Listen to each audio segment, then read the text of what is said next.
Right, Misfits 21 has just been announced, the full card. KSI versus Dillon Danis one coming up in Manchester. I will be there. I've got a special little...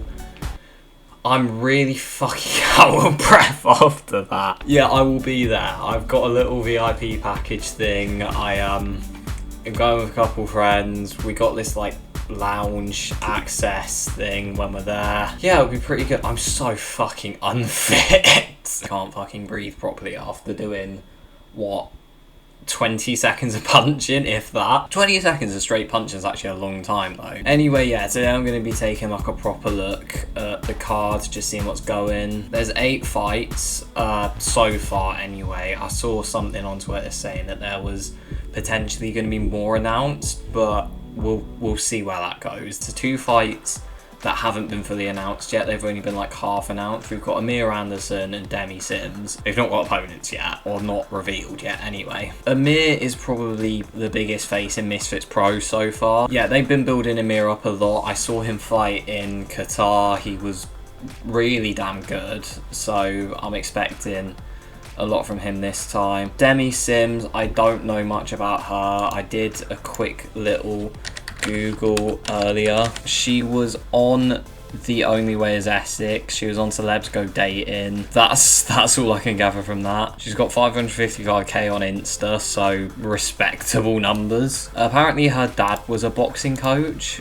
guy by the name of Tony Sims. Oh, used to train Anthony Joshua. Okay. Oh yeah, he works in Matchroom, so yeah, he would have trained Anthony Joshua, might still train him. Yeah, that's alright then. So she should be quite good. I mean, I think, well, I don't know how it works in terms of weight, but I would think good opponent for her, Kate Scott, formerly known as Kate Abdo. Banger fight right there, because Kate Abdo's been talking about it. She's married to Malik Scott now, who used to train Deontay Wilder. So yeah, I think that's a banger fight. Right, now the actual fights. Chase DeMoor versus Roman Fury. Now, if we're going off just names alone, Roman Fury is going to whitewash him. Just completely obliterate him. But I have seen a lot of people saying that Roman isn't actually that good. I did see a little clip of him in a fight earlier. It just, well, it was like the end of a round. He did knock the guy out, but like it wasn't like super impressive as knockouts go. And the Furies are on a stinker streak at the moment. Tyson losing to Usyk twice. Tommy Fury just about beating 2 YouTubers, coming embarrassingly close to losing, but still managing to scrape it. So yeah, that'll be exciting to see where it goes. Immediately, I do just want to say Roman wins, but I don't know. I feel like I might be putting my chips down too early. Is that what's the? There should be a figure of speech for that. There definitely is one. I don't know what. Counting my chickens before they hatch. Is that it? I don't know. Joe Laws versus Harley Benn. Now I don't really know anything about Joe Laws. I don't really know anything about Harley Benn either, though, other than he's Nigel. Ben's son. And Nigel. Ben back in the day was a beast. So if that's anything to go off of, then yeah.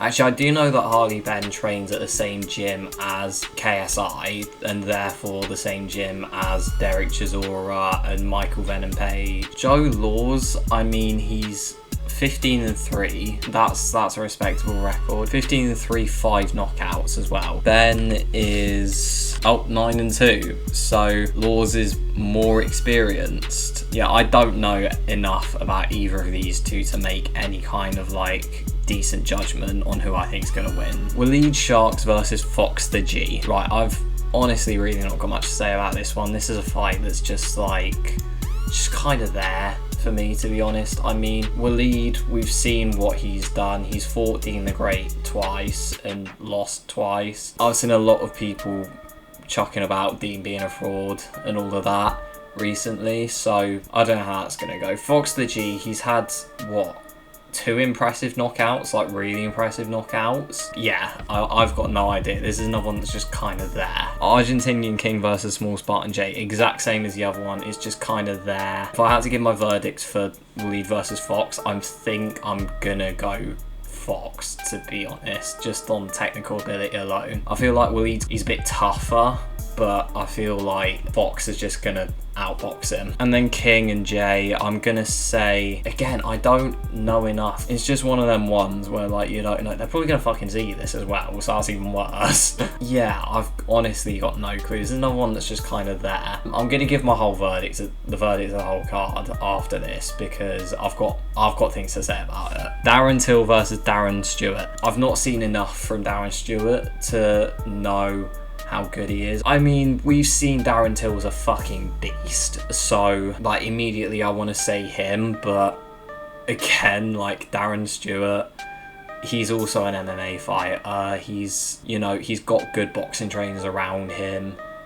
Who knows? I don't know where to give it to that one. I'd like to give it Till by late knockout or decision. That's what I'm going to go with. The main fight, JJ, Knowledge, Strength, Integrity versus Dillon Danis. There's 3 ways this goes. KSI knockout, round 1 or 2. KSI by disqualification because Dillon decides to fucking choke slam him or some shit like that, like he tried with Logan Paul. Or Dillon by KSI breaking his hand because he said a worrying amount of times that his hand is not okay. His right hand is fucked. So if he punches him wrong and his knuckle just explodes, which I don't know if that's possible or not, because he's said way too many times, oh, my hand's fucked. Yeah, who knows what could happen there. So I think that's the only way Dillon Danis wins. So I think this one is really pro heavy, and I know that's kind of what they're going for at the moment because they want to set up the Misfits pro thing, and I get that.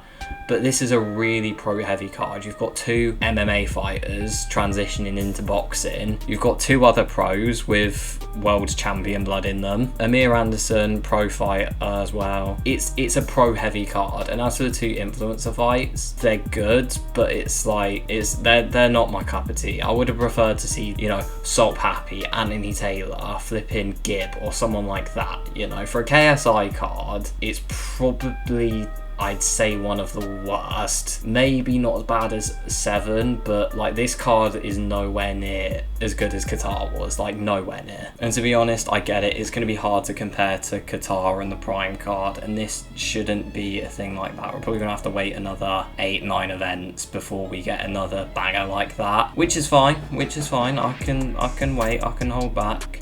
I just hope they do it somewhere cool. Yeah, anyway, that's my thoughts on the cards. Like, it is just really pro heavy and kind of straying away from the influencer thing a little bit. It's like they're trying to do what MVP's doing, which is Jake Paul's promotion, because MVP's basically just pro boxing featuring Jake Paul, and this event here is pretty much pro boxing featuring KSI and these 4. Well, 5. Chase has a lot to prove in this fight, to be honest. I'm just going to say that now. Chase has a lot to prove. So do Argentinian King and Small Spartan J. So do Walid Sharks and Fox the G. Everyone's got a lot to prove in this card, which is probably where the whole unfinished business thing come from. That's pretty much what this whole card is, which is good. And do you know what? I'm going to turn up on the night and I'm going to flipping love it, as I always do. But I do just want to talk about KSI and his opponents, because I've seen a lot of people moaning, saying like, you know, why is he fighting footballers? Why is he now fighting Dillon Danis? Why is he not fighting someone better? To be honest, if I had to give my personal, like,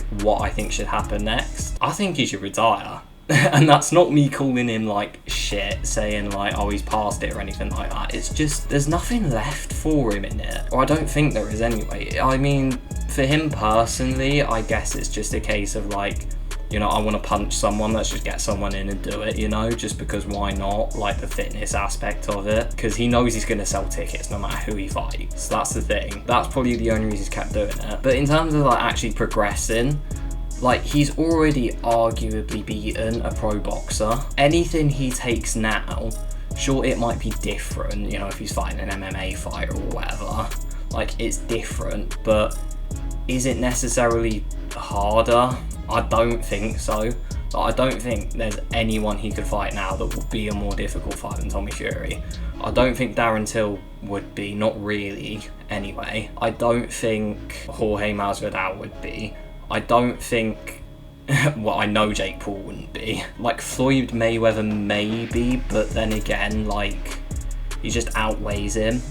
by quite a lot, I swear. What does Floyd Mayweather fight usually? He was welterweight, he was lightweight, he was featherweight, he was super featherweight, he was light middleweight, and he was light welterweight. That's still less than KSI. Quite a bit less. So yeah, I don't, even that's like, who knows what could happen now. I mean, yeah, he schooled Logan Paul. Well, I say schooled, like, say what you like about that fight, I don't really know. Schooled Deji, of course. Schooled quite a lot of people. I think he's a fraud personally. I think, well, I've seen the refs on his payroll, so if the ref makes a call he doesn't like, he just sacks the ref. Like, we've seen it happen.